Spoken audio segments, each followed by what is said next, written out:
You finally have a day off. Nothing to do? Nowhere to be. You should feel calm. You should feel peaceful. But instead, there is that tight feeling in your chest, that low hum of anxiety that never really shuts off. You sit down to relax. You try to watch something. You try to enjoy the moment. But your brain will not stop scanning for danger. Money, bills. What if something breaks? What if work slows down? What if this good moment does not last? Even when things are okay, you cannot feel okay. You are not alone in this.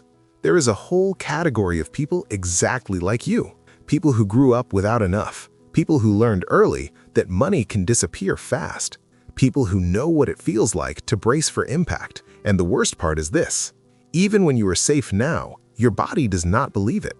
Here's the thing. This is not about being negative. This is not about being ungrateful. This is not about lacking faith. This is about psychology. This is about what happens to your brain when you grow up around financial stress. And the good news is this. If your brain learned this pattern, it can unlearn it. But first, you need to understand what is actually happening inside you.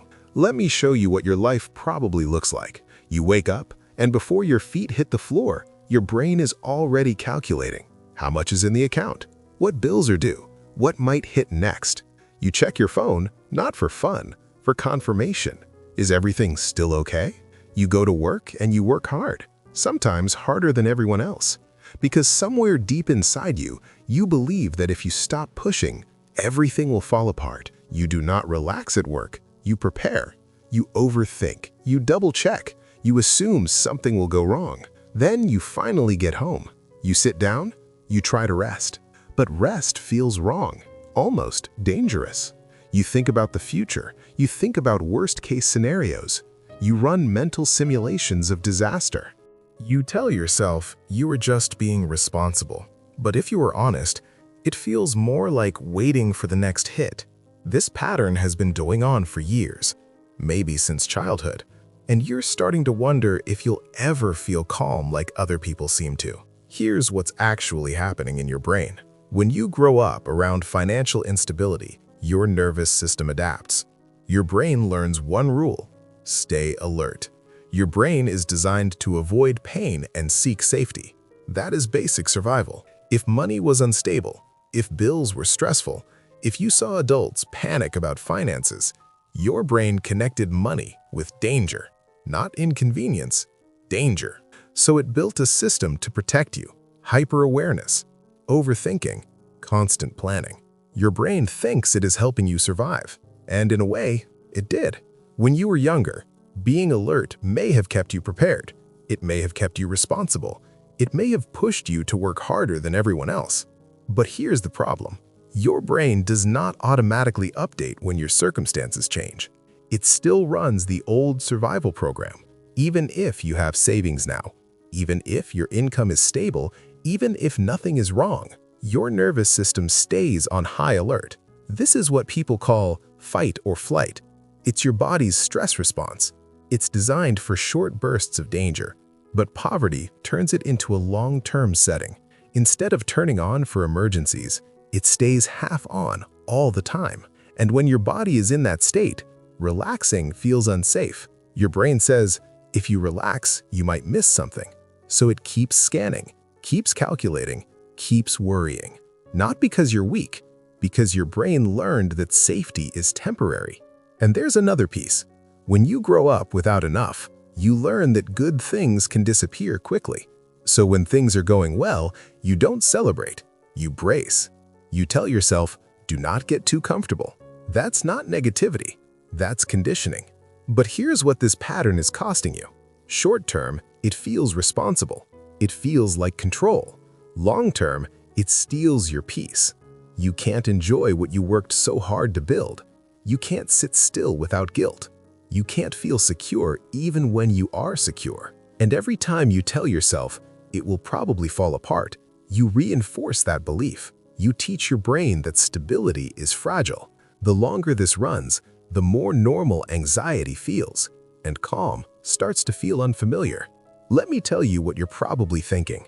I just need more money. I'll relax when I hit a certain number.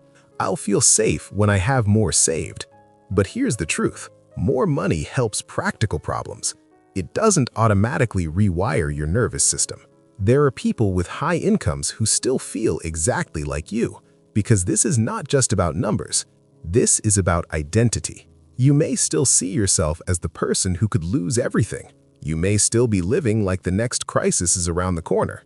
And another myth? If I stop worrying, I'll become careless. You believe your anxiety is what keeps you responsible. But constant anxiety is not the same as responsibility. Calm people can be responsible too. Let me be honest with you about something. Part of you doesn't want to let go of this stress, because stress feels familiar.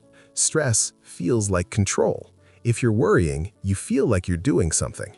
If you relax, it feels like you're being naive. So you stay tense, just in case. But here's the truth bomb. You're not protecting yourself anymore. You're exhausting yourself, and exhaustion makes it harder to think clearly, plan well, and actually build stability. Now let's reframe something important. Anxiety is not the opposite of security. Peace is the opposite of anxiety. And peace doesn't come from predicting every possible disaster. It comes from teaching your nervous system that you are safe right now. Right now. Not 5 years from now. Right now. So, how do you actually start changing this? First, you have to practice present safety. That means asking yourself one simple question.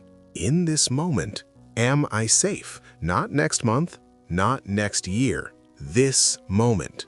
If the lights are on, if there is food, if the bills are handled for now, then say it clearly. I am safe right now. It will feel strange at first. That is okay. Second, create structured money time. Instead of thinking about money all day, pick a specific time each week to review everything. 1 hour, that is it. When anxious thoughts pop up outside that time, tell yourself, I will handle this during money time. This trains your brain that money has boundaries. Third, build visible proof of stability. Automatic savings, emergency fund tracker, bills on autopay. Not because you are irresponsible, because your brain needs evidence. When your brain sees systems, it relaxes. This is not a willpower problem. This is a design problem. Fourth, limit worst-case thinking. When your mind jumps to disaster, ask 2 questions. How likely is this? And, if it happened, what would I actually do? Force your brain to complete the scenario with a plan. Unfinished fear feels huge. Finished plans feel manageable. Fifth, practice small moments of safe rest. 5 minutes without checking anything. 10 minutes without planning. Teach your body that nothing explodes when you pause. One small step, then another, then another. You do not need to eliminate all anxiety overnight. You need to slowly show your brain that the war is over. And here's something you need to hear. You are not broken. You are not dramatic. You are not ungrateful. You are someone whose brain adapted to survive. That adaptation helped you once. Now, it just needs updating. You are not an anxious person. You have been running an anxious program. There's a difference. Understanding this is powerful, but understanding without action changes nothing. So here's what I want you to do. Today, not someday. Pick one small action that signals safety. Maybe set up automatic savings. Maybe schedule weekly money time. Maybe sit for 5 minutes and say, I am safe right now. Close this video and do it. Teach your brain that you are not in survival mode anymore. You worked hard to build stability. Now, it's time to actually feel it. Not next year, now.